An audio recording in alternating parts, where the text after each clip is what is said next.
The first light of dawn filtered through the apartment's dusty curtains. Lívia sat up, momentarily disoriented before remembering the infected, the chase, the crows. Rafael stood at the window, a silhouette against the morning light, keeping watch, despite what must have been hours of vigilance. "Did you sleep at all?" she asked, her voice rough from sleep. "An hour or so," he replied. "The crows are gone. They swept the building across the street but didn't come here." Lívia winced at her aching muscles. The desperate run, the fall from the mezzanine, the jump between buildings.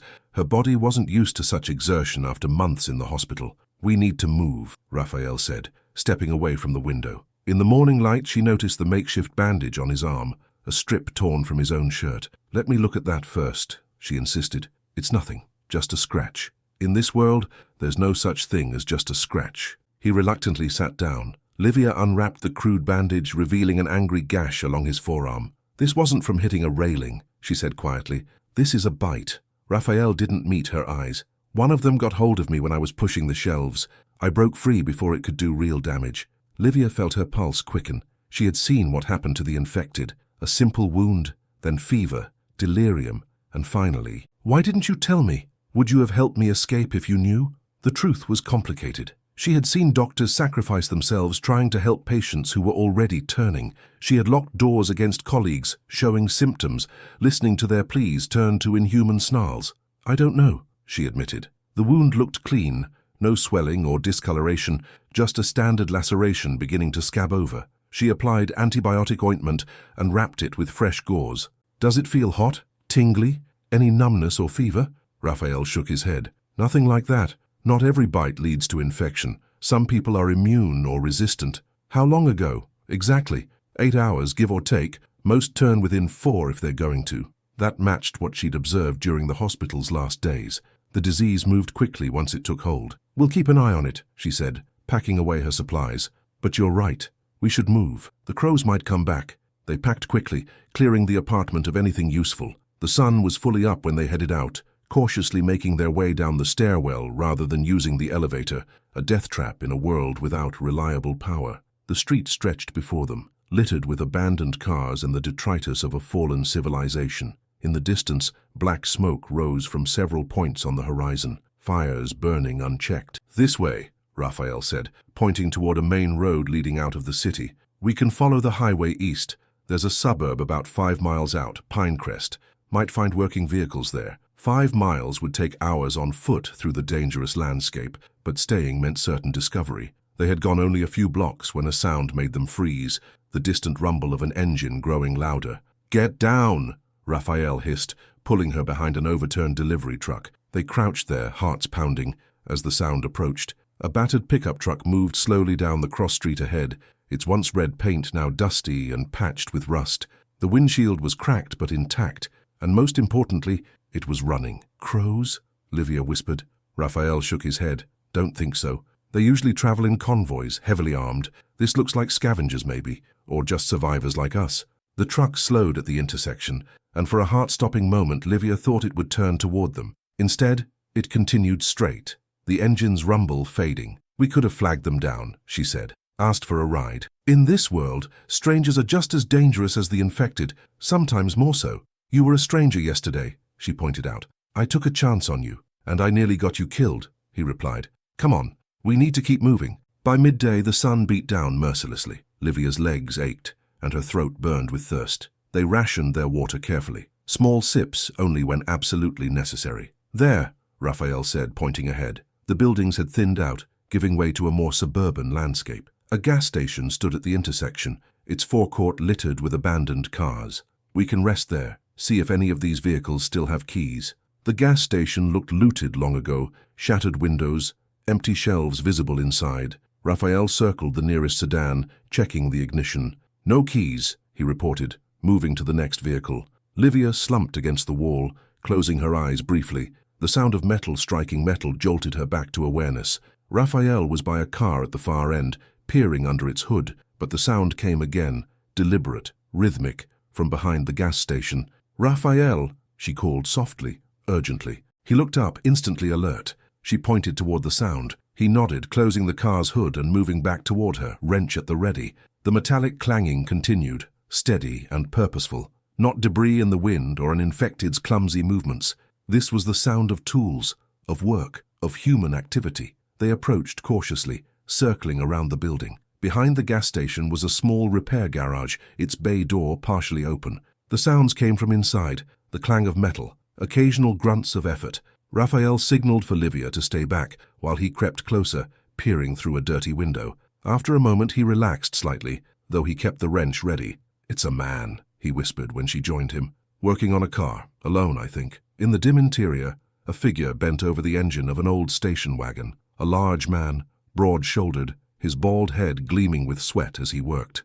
Tools were spread around him, and a small radio played softly nearby, though it emitted only static with occasional breaks of silence. "Should we try to talk to him?" she asked. Rafael hesitated, clearly weighing the risks. Another metallic clang rang out as the man struck something inside the engine. "Wait here," he said finally. "If anything happens, run. Don't look back." He moved toward the partially open bay door, approaching openly, but keeping the wrench visible. "Hello," he called. "We don't want trouble." The clanging stopped abruptly.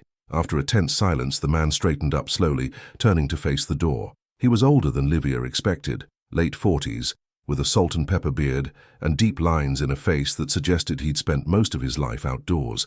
He wore oil-stained coveralls and had a bandana tied around his neck. More importantly, he held a shotgun, now pointed squarely at Rafael. "That's close enough," the man said, his voice a gravelly rumble. "State your business." Rafael stopped, keeping his hands visible but not raising them. "Just passing through looking for transportation." The man's eyes narrowed. "You crows?"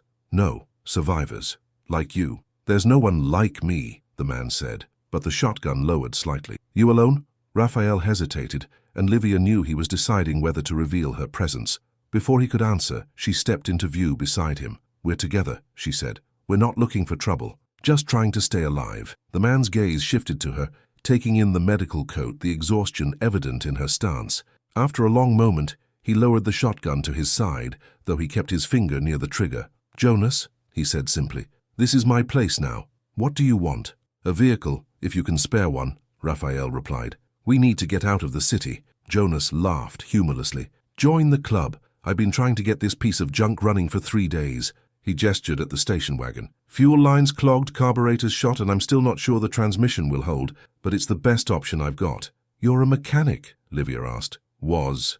Ran a shop about 10 miles from here." He eyed them carefully. "You got food? Medicine? Anything worth trading?" "Some," Rafael said cautiously. "Depends what you're offering." Jonas seemed to come to a decision. He propped the shotgun against the car and wiped his hands on a rag. "Tell you what, I could use an extra pair of hands to finish this job. Help me get this car running and I'll consider letting you tag along when I head out. Better than walking and safer in numbers." Rafael and Lívia exchanged a glance. It wasn't much of an offer, but it was better than continuing on foot.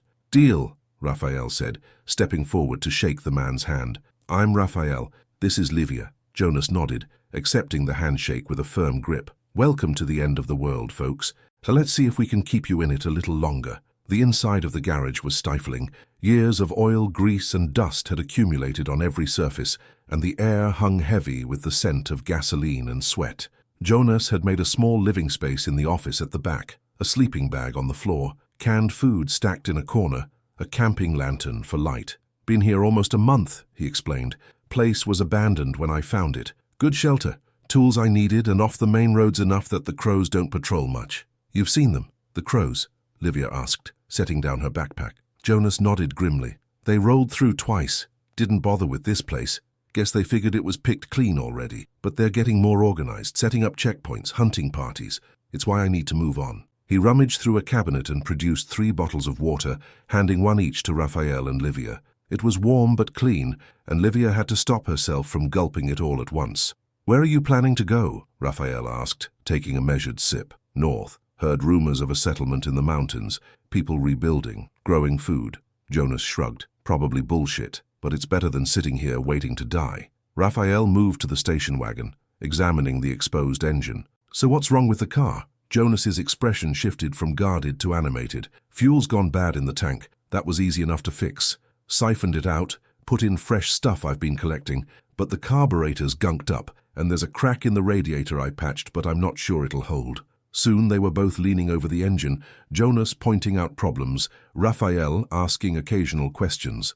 Lívia watched from a distance, feeling somewhat useless. Her medical skills weren't needed here. "I'm going to check what supplies we have," she announced. Neither man looked up, both absorbed in the mechanical puzzle. She retreated to the office area and began inventorying their combined resources. Their backpacks contained a meager collection, some canned food, water bottles, her dwindling medical supplies. Jonas seemed better stocked, with more food and water, plus tools and spare parts. Through the dirty window she could see the empty road outside. How long had it been since she'd traveled anywhere? The hospital had become her entire world for months, its walls both prison and sanctuary. The sound of voices drew her attention back to the garage. Jonas and Rafael were still working on the car, but their tone had shifted from technical discussion to something more personal. "Military tried to contain it at first," Jonas was saying. "Set up quarantine zones, roadblocks. Fat lot of good it did. Once it hit the cities, it was over." "Were you in the city when it happened?" Rafael asked, his hands busy with a wrench. Jonas shook his head. "Nah, my shop was out in the sticks. Saw it on the news until the broadcast stopped. Then people started showing up, fleeing the city. That's when I knew it was bad. Real bad." "What happened to them? The people who fled?" Lívia asked. Jonas looked up, noticing her return. Something in his expression closed off slightly. "Some kept going, some got sick, some changed." "And some?" Rafael pressed, catching the omission. The mechanic's face hardened. "Some became crows. Started taking instead of helping. Figured the old rules didn't apply anymore." He turned back to the engine. "Hand me that socket wrench, would you?" Rafael complied, and the conversation shifted back to the car. But Lívia had caught something in Jonas's eyes. A shadow, a memory that haunted him. They all had them now, she supposed. Stories they didn't tell, horrors they'd witnessed or committed. The afternoon wore on as the two men worked. Occasionally, Rafael would ask Lívia to hand them a tool or hold a flashlight. She did so willingly, grateful to be useful, but found her attention constantly drawn to the road outside. Twice she thought she saw movement in the distance, but it was just debris blown by the wind. "Almost got it," Jonas announced finally, straightening up and wiping sweat from his brow. "Fuel line's clear. Carburetor's as clean as it's gonna get. If we're lucky, she'll start." Rafael stepped back, wiping his hands. "Should we try it?" Jonas nodded. Moment of truth. He climbed into the driver's seat and inserted a key that hung from a piece of twine around his neck. Here goes nothing. The engine coughed, sputtered, then died. Jonas tried again. Another cough, a wheeze, then silence. "Damn it!" Jonas slammed his hand against the steering wheel. "Thought we had it." "Try once more," Rafael suggested. "Sometimes these old carburetors need a few tries to prime." Jonas shot him a skeptical look, but turned the key again. The engine coughed, sputtered, and caught, settling into a rough idle that gradually smoothed out. A wide grin spread across Jonas's face. "Well, I'll be damned. You know your way around an engine, city boy." Rafael smiled slightly. "My father owned a garage. I worked there summers growing up before I joined the academy." "Academy?" Jonas raised an eyebrow. "Police academy," Rafael clarified, the smile fading. "I was a cop before." Jonas's expression changed subtly, growing more guarded. "That right? Well, badges don't mean much now, do they?" An awkward silence fell, broken only by the idling engine. Lívia stepped forward. "We should get moving, shouldn't we? While there's still daylight?" Jonas seemed to shake off whatever thought had darkened his mood. "Right you are, nurse. Let's pack up and—" The sound of engines in the distance cut him off, multiple engines growing louder. All three of them froze, exchanging alarmed glances. Jonas quickly shut off the station wagon's engine and moved to the partially open bay door, peering out cautiously. "Shit," he muttered. "Crows. Convoy of 3 vehicles coming this way." Rafael joined him at the door. "Could be just passing through." Jonas shook his head. "They're slowing down. Someone must have heard our engine." Lívia felt her heart rate accelerate. "What do we do?" "Hide," Jonas said decisively. "The office has a storage closet. Get in there. They might just check the place quickly and move on if they don't find anyone." "And if they don't?" Rafael asked. Jonas retrieved his shotgun. "Then we have a problem." They quickly gathered their essentials, backpacks, weapons, water, and retreated to the office. Jonas led them to a storage closet in the back. "In here," he whispered, opening the door to reveal a small space packed with shelves of old parts and manuals. "It's tight, but it'll have to do." They squeezed inside, Jonas pulling the door mostly closed, but leaving a sliver to see through. The engines outside grew louder, then cut off one by one. Car doors slammed, voices approached. "Spread out, check everything," a commanding voice ordered. "I know I heard an engine. Someone's here." Through the crack in the door, Lívia could see men entering the garage, 5 of them dressed in dark, mismatched clothing, with crude armor made from sports equipment. They carried an assortment of weapons, hunting rifles, handguns, one with a machete strapped to his back. Definitely crows, Jonas breathed, his voice barely audible. The real nasty kind. The men began searching methodically, overturning tool cabinets, checking under vehicles. One approached the station wagon, placing a hand on the hood. "Engine's warm," he called out. "Someone was just here." The apparent leader, a tall man with a bushy beard and a scar running down one cheek, nodded. "Keep looking. Check the back." Lívia felt her breath catch as 2 of the men headed toward the office. She gripped her scalpel tighter, though she knew it would be useless against their firearms. Beside her, Rafael tensed, readying his wrench. Jonas raised the shotgun slightly. The office door banged open as the crows entered, kicking aside the few pieces of furniture. One headed straight for the closet. "In here, maybe," he called to his companion, reaching for the handle. Everything happened at once. The door flew open, revealing their hiding place. The crow's eyes widened in surprise. Jonas shoved forward, the shotgun leveled at the man's chest. "Back off!" Jonas growled. The crow froze momentarily, then dove to the side, shouting, "In here! They're in here!" Jonas fired. The shotgun's roar deafening in the small space. The shot went wide as the crow moved, blasting a hole in the office wall. The second crow raised his rifle, but Rafael lunged out of the closet, swinging the heavy wrench. It connected with the man's arm with a sickening crack, and the rifle clattered to the floor. "Run!" Rafael shouted, grabbing the fallen rifle. Out the back, Lívia scrambled out of the closet as Jonas fired again, forcing the crows to take cover. Rafael had already located a rear exit, a door behind the desk that led outside. He kicked it open and gestured frantically. "Go! Go!" She ran through the door, emerging into the bright afternoon light. Behind the garage was an expanse of cracked pavement, then a chain-link fence separating the property from an overgrown field beyond. Rafael was right behind her, the commandeered rifle in his hands. "The fence, we can climb it!" A shot rang out from inside the garage, followed by a pained shout. Lívia hesitated, looking back. "Jonas!" she called. Rafael grabbed her arm. "We can't wait. They'll kill us all." Another shot. Then Jonas appeared at the door, blood streaming from a gash on his forehead. "Keep going!" he yelled, firing once more into the garage behind him. "I'll hold them off!" Lívia wanted to argue, to help somehow, but Rafael was already pulling her toward the fence. They reached it just as more gunfire erupted from the garage. Bullets pinged off the pavement near their feet. Rafael boosted her up, and she scrambled over the top of the fence, dropping heavily to the other side. He followed quickly, his greater height allowing him to vault over with relative ease despite his injured arm. More shots rang out. Looking back, Lívia saw Jonas backing toward the fence, exchanging fire with the crows who were now emerging from the garage. One fell, clutching his leg, but the others kept coming. "Jonas! This way!" she called, reaching through the fence toward him. The mechanic turned, his face a mask of determination and resignation. "Get to the car," he shouted. "Keys are in it. Go!" Before they could respond, he turned back to face the advancing crows, firing his shotgun again. The leader fell backward, but the others returned fire. Jonas staggered as bullets struck him, but remarkably, he remained standing, firing again. "We have to go," Rafael said urgently, pulling at Lívia's arm. "Around the side. We can get to the station wagon." She resisted for a moment, watching in horror as Jonas was hit again. This time he fell to one knee, but continued firing. It was a losing battle, but he was giving them time. "Lívia, now!" Rafael's voice broke through her shocked paralysis. "He's giving us a chance!" Finally, she turned away, following Rafael as they ran through the tall grass, circling wide around the property. The gunfire continued behind them, then stopped abruptly. Lívia didn't look back. They approached the front of the gas station cautiously, using the abandoned cars for cover. The station wagon sat where they had left it, driver's door slightly ajar, key dangling from the ignition. 2 crow vehicles, a pickup truck and a battered SUV, were parked haphazardly nearby. The third was nowhere to be seen. "I don't see anyone guarding the vehicles," Rafael whispered, scanning the area. "They must all be dealing with Jonas." The thought made Lívia's stomach clench with guilt.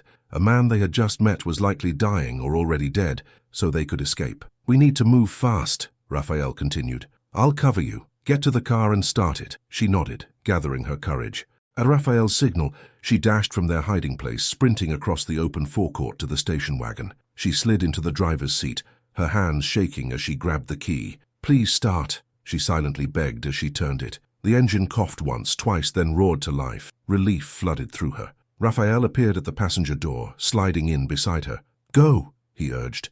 Before they realize, Lívia shifted into drive, her foot pressing the accelerator. The car lurched forward, then steadied as she steered it onto the road. In the rearview mirror she could see figures emerging from the side of the gas station, raising weapons. "Get down!"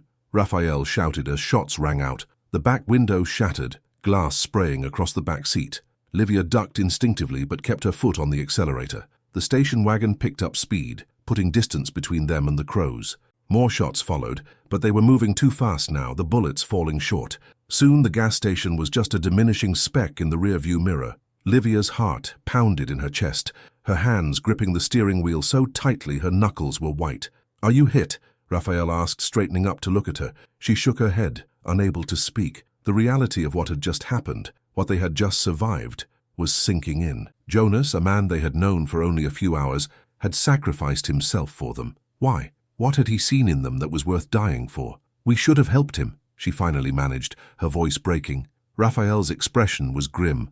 "We would have all died. He knew that. We don't know if he's dead. I saw him take at least 3 hits, against that many crows." Rafael didn't finish the sentence. He didn't need to. They drove in silence for several miles, the landscape changing from suburban sprawl to more rural surroundings. Fields, farmhouses in the distance, fewer abandoned vehicles on the road. The station wagon ran smoothly, Jonas's repairs holding up despite the rough treatment. "Where are we going?" Lívia finally asked, the immediate danger behind them. Rafael consulted a tattered map he'd found in the glove compartment. Jonas mentioned a settlement in the mountains, north. He traced a route with his finger. "If we follow this highway, we should reach the foothills by nightfall. Do you think it's real? The settlement?" "I don't know," he admitted. "But right now, it's the only lead we have." A noise from the back seat made them both jump. A soft thump followed by what sounded like a moan. Rafael twisted around, raising the rifle. Lívia glanced in the rearview mirror, her heart racing again. Something was moving under a blanket in the back seat, something they hadn't noticed in their haste to escape. "Pull over," Rafael ordered, keeping the rifle aimed at the mysterious shape. Lívia complied, bringing the car to a stop on the shoulder of the road. With the engine idling, the sound was clearer now. Definitely a moan, weak but human. Cautiously, Rafael reached back and pulled away the blanket. Huddled on the floor of the back seat was a teenage girl, her thin face pale with fear, short dark hair matted with sweat. She flinched away from the light, raising a hand protectively. Her other arm was wrapped in a crude bandage, spotted with blood. "Please," she whispered, her voice barely audible. "Don't hurt me." Rafael and Lívia exchanged stunned glances. After everything, the infected, the crows, Jonas's sacrifice, they had inadvertently rescued someone after all. "We won't hurt you," Lívia said gently, turning in her seat. "What's your name?" The girl hesitated, clearly weighing whether to trust them. Finally, she answered. "Anna," she said. "My name is Anna." End of episode 2. Strangers on the Road.